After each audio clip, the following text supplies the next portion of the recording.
Пожилые отдохнули под песню «Белые цветы», а исполнила композицию по одноименному произведению Абдурахмана Абсалямова группа «Казан Егетлере». Они впервые приехали в наш город. Особенность концерта в том, что на него были приглашены ветераны Великой Отечественной войны и труженики тыла.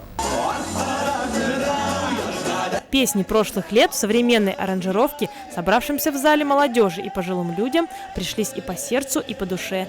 Зрители непростые. Администрация района распространила бесплатные пригласительные билеты 26 ветеранам Великой Отечественной войны и труженикам тыла. Спасибо большое, нам дали бесплатный билет.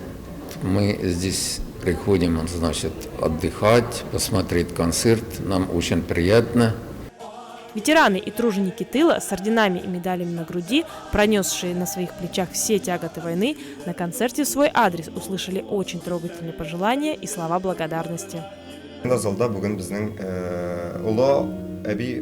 Сегодня в зале сидят ветераны войны и тыловики. Мы очень уважаем их, и поэтому у нас репертуар подобран как для молодых, так и для старшего поколения.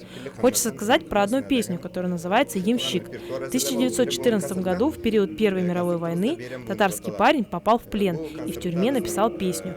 Мы нашли подлинник этой пластинки, и в нашем исполнении именно оригинал этого произведения.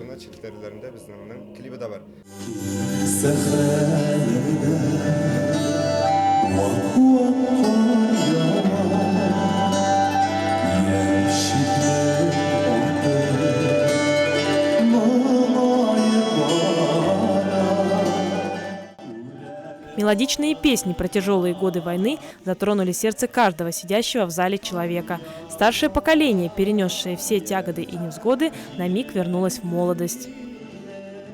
Дело каждого гражданина – проявлять заботу о наших дорогих ветеранов. К сожалению, их осталось очень мало, поэтому Центр развития культуры делает все возможное для того, чтобы приукрасить жизнь наших ветеранов, тружеников тыла, пожилых людей. Поэтому мы приглашаем бесплатно на творческие вечера и праздничные концерты. В рамках празднования 71-й годовщины Великой Победы в районе пройдет много мероприятий. Этот концерт – очередная демонстрация внимания к старшему поколению.